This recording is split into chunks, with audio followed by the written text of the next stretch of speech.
Sa report nyo din, nabanggit nyo, you mentioned that the Philippines lack 25,000 school principals.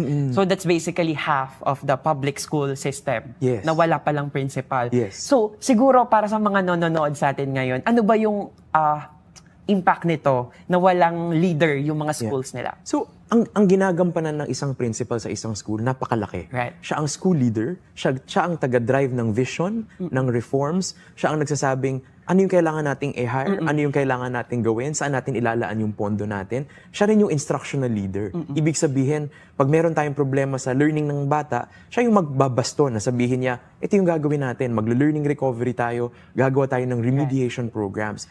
Kung walang school leader ang isang school, who does the job?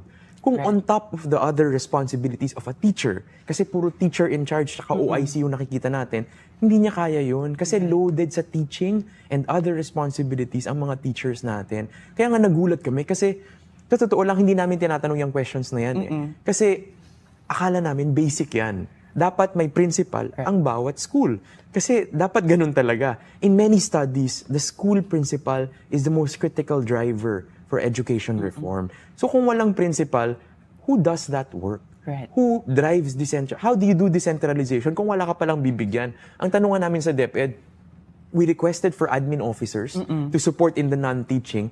Bakit yun yung na-request natin? Wala ba tayong principal? Sino tutulungan niya kung wala naman palang school leader? So we found that there is a 1997 policy of DepEd that if you have 9 teachers in a school, you get 1 principal. If you have 6 teachers, you get a head teacher. So that is a 1997 policy that has not been updated in the past 30 years. But what we found was, despite that policy, napakaraming schools, mali-mali din naman yung principal.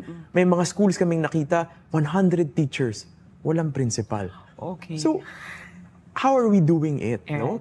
And then we are seeing that there are so many unfilled principal positions. Pero may 6,000 or almost 7,000 na pumasa dun sa NQuest or sa principal's test. So we are really trying to understand why are there delays in the appointments?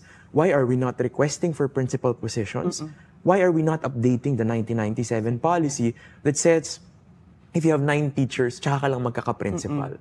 Kasi alam din natin na ang realidad sa ground, ang 9 teachers na ito, DepEd plantilla, no? Binabayaran ng DepEd. Pero maraming lugar, LGU ang nag-hire din ng additional teachers. So sa totoo lang, ang sakop ng principal, napakalawak na, pero hindi siya nagkakaroon ng position because hindi nagtutugma-tugma yung mga policies and implementation natin. Kailangan tugunan agad.